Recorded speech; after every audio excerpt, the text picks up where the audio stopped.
राधे राधे दोस्तों, हरे कृष्णा। कैसे हो आप सब? उम्मीद करती हूँ अच्छे होगे, खुश होगे और बिल्कुल मज़े में होगे, आनंद में होगे।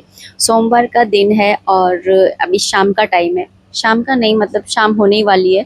तो उससे पहले ही मैं ना यहाँ पर थोड़ा सा इधर के एरिया की ना सफाई कर रही हूँ। मतलब बक्से का बेडशीट वगैरह ना मुझे चेंज करनी है। तो यहाँ पर थोड़े से कपड़े है ना सूख गए थे, तो बस है ना यहाँ पर रखे हुए थे, तो उनको मैं फोल्ड करके रख रही हूँ। मतलब ये बक्से को खाली करूँगी ना, तो ऊपर से सारा सामान हटा करके और इसको यहाँ से पूरा साफ करने की मैंने सोची है। और फिर उसके बाद में वही झाड़ू वगैरह लगा करके हाथ मुंह धो करके आऊँगी और फिर पूजा, शाम की जो पूजा है उसकी तैयारी करूँगी।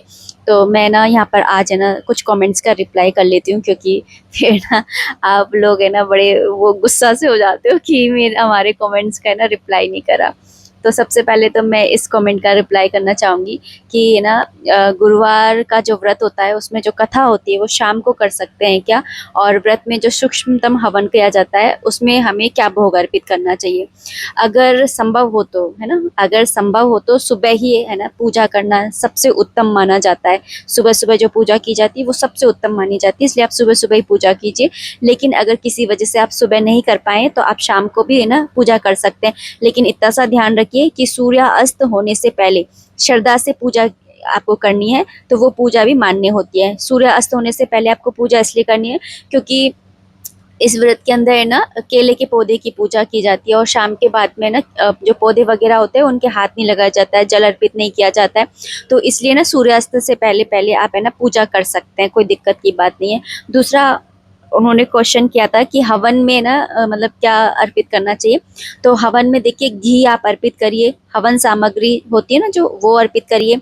हल्दी मिला हुआ अक्षत, यानी कि जो टूटा हुआ बिना टूटा चावल होता है ना, वो आप है ना अर्पित करिए। मतलब चावल के अंदर हल्दी मिला करके उसे मिक्स करके और फिर वो पीले चावल बना करके उन्हें आप अर्पित करिए।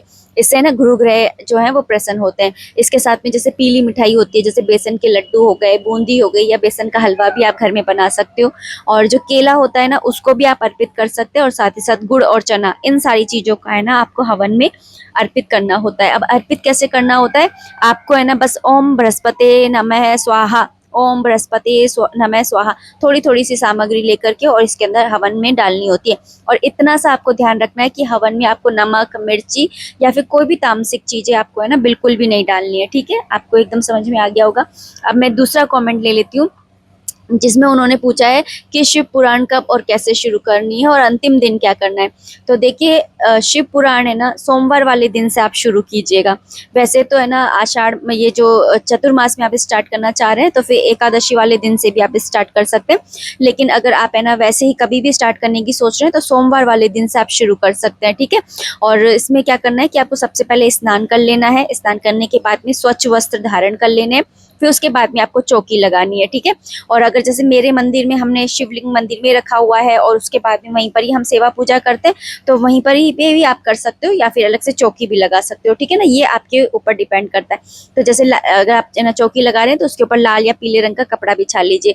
फिर उसके बाद में उसके ऊपर ना थोड़े से अक्षत रख करके कपड़े के ऊपर, और ना शिव जी भगवान की मूर्ति जैसे शिव परिवार की और शिवलिंग उनके आगे रख लीजिए। ठीक है, इतना करने के बाद में आपको है ना दीपक जलाना है और ना एक जल से भरा हुआ कलश रखना है। देखिए दीपक जो होता है वो हमारी पूजा के साक्षी होते हैं, इसलिए आप दीपक जरूर से जला लीजिएगा।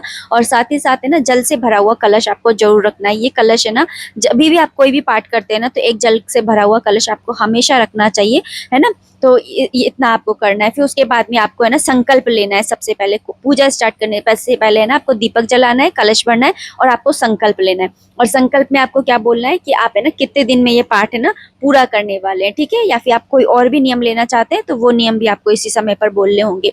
फिर उसके बाद में आपको है ना पूजा कर लेनी है शिव जी भगवान की शिवलिंग के ऊपर।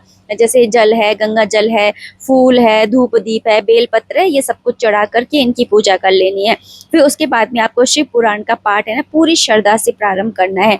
और ना जैसे प्रारंभ कैसे करना है, देखिए रोज एक तो ना आपको निश्चित समय पर, यानी एक समय बांध लीजिए कि मैं इतने बजे से लेकर इतने बजे तक पढ़ूंगी। जब आप है ना एक नियम के साथ में पढ़ते हैं ना तो यकीन मानिए कि भगवान भी ना आपका वेट करने लग जाते हैं कि आज मेरा भक्त नहीं आया, तो इसलिए ना एक निश्चित समय पर ही आपको पढ़नी है। और ना जब आप है ना ये पढ़ना स्टार्ट करें तो उससे पहले ओम नमः शिवाय मंत्र का जाप आप है ना जरूर से करिए 108 बार, जिससे ना शिव जी भगवान है ना जो जागृत अवस्था में आ जाएंगे, और ना मतलब वो कहते हैं ना कि आह्वान करना, तो आह्वान हो जाएगा उनका। फिर और है ना आपको है ना एक चीज और मैं आपको बोलना चाहती हूँ कि ना जल्दी खत्म करने की बजाय समझकर और भाव से आपको पढ़नी है, ठीक है ना। ये मत सोचेगा कि अरे मुझे तो खत्म करनी है, मैंने संकल्प लिया है। नहीं नहीं, आपको है ना उसको समझकर और भाव से पढ़नी है, फिर उसको अपने जीवन में उतारना है, ठीक है ना। और अंतिम दिन आपको क्या करना है, देखिए अंतिम दिन आपको क्या करना है कि शिव जी भगवान की ना आपको विशेष पूजा करनी है ना, जैसे आपने फर्स्ट डे करी है वैसे ही, जैसे पुष्प है, बेलपत्र है, धूप दीप है ना, इन सब से करनी है।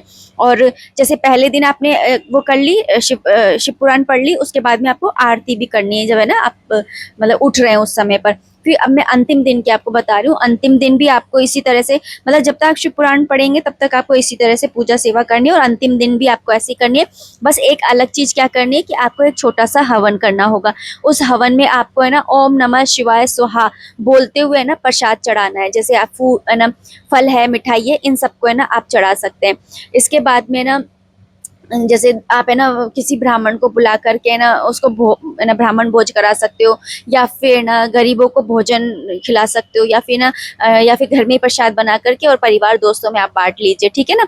और जरूरी बात यह है कि पूरे पाठ के दौरान आपको है ना सात्विक आहार लेना है, मतलब कि प्याज है, लहसुन है, इन सारी चीजों को आपको नहीं है ना ग्रहण करना है, और ब्रह्मचर्य का आपको पालन करना है ना।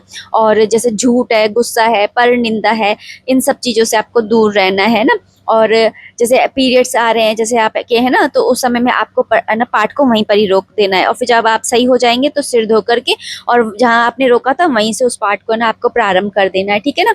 और अभी है ना बात है ना आपसे बात करते करते है ना नेक्स्ट डे भी हो गया, और आज है मंगलवार की सुबह।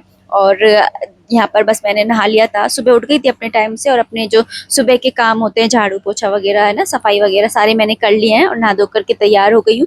बस यहाँ पर अपना जो है माता रानी का सिंदूर मैंने यहाँ पर रखा हुआ है, तो मस्तक पर और अपने माथे पर जरूर से लगाती हूँ कि है ना सौभाग्य हमेशा बना रहे, और साथ ही है ना जो उनकी कृपा है ना हमेशा बनी रहे, किस्मत जो है वो हमेशा मतलब बुलंदी पे जाए, है ना।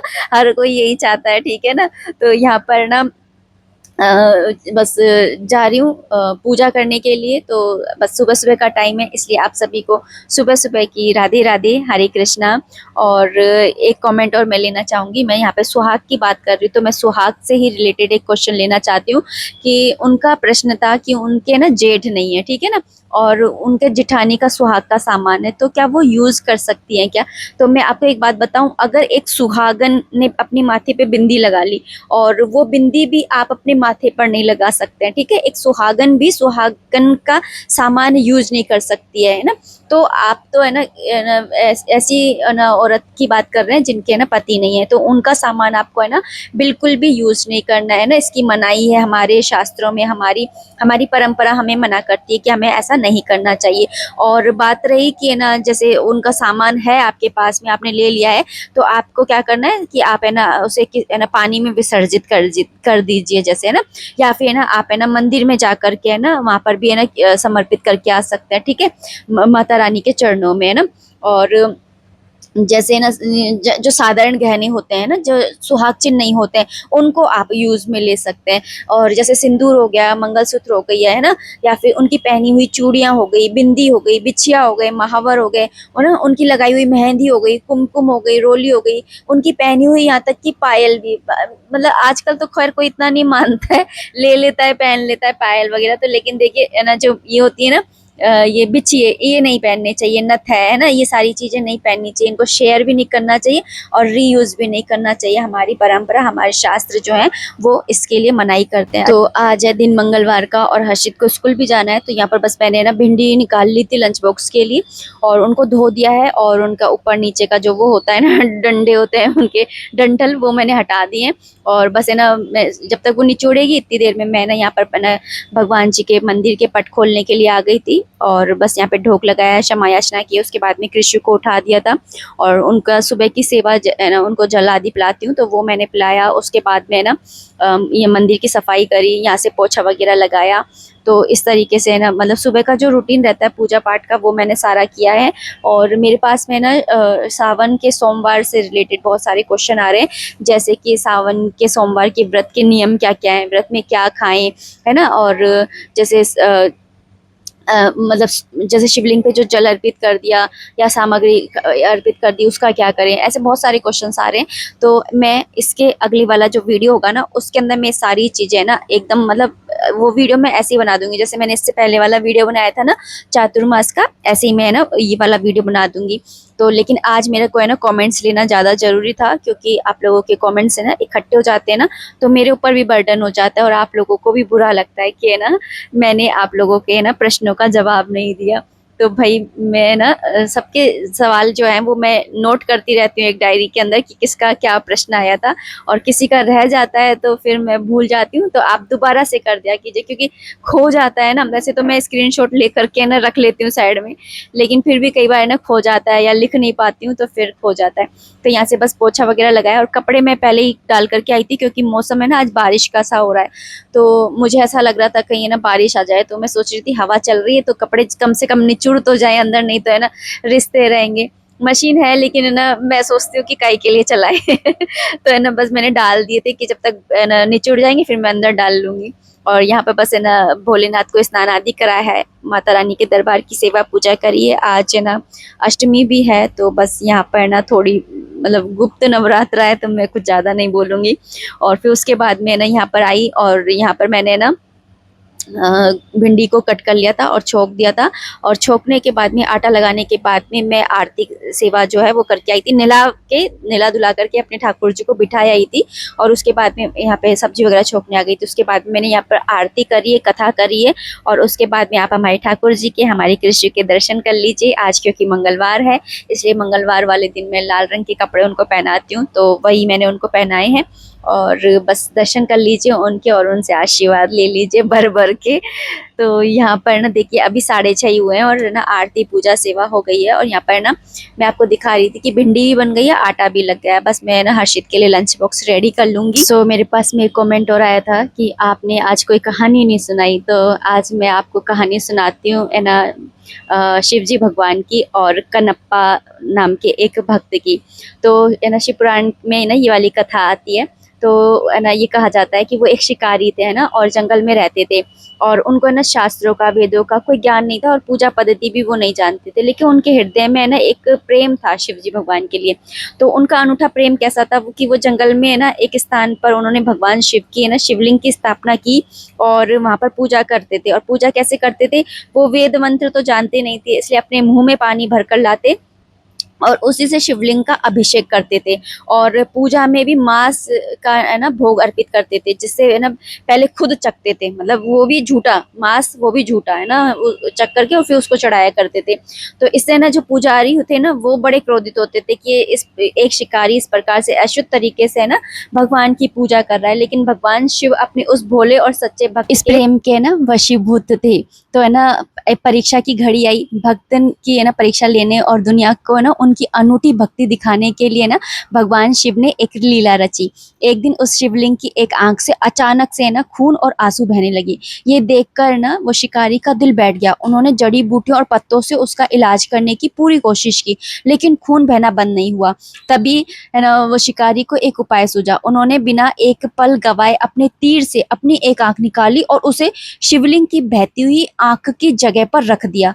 चमत्कार यह हुआ कि शिवलिंग से खून बहना बंद हो गया, लेकिन तभी भगवान शिव की दूसरी आंख से भी खून बहने लगा। तो उन्होंने सोचा कि मैं अगर अपनी दूसरी आंख भी दे दूंगा तो फिर ना मुझे कैसे पता चलेगा कि मैंने ना भगवान शिवलिंग को ना जो आंख लगाई है वो ठीक से बैठी है या नहीं। इसलिए अपनी दूसरी आंख निकालने से ठीक पहले उस शिकारी ने अपना पैर उस जगह पर रख दिया ताकि उन्हें स्पर्श से पता चल सके कि भगवान की आंख कहाँ है। जैसे ही है ना शिकारी ने अपनी दूसरी आंख निकालने लगे तभी शिव वहां पर प्रकट हो गए। उन्होंने अपने भक्त का हाथ पकड़ लिया और उन्हें रोक लिया।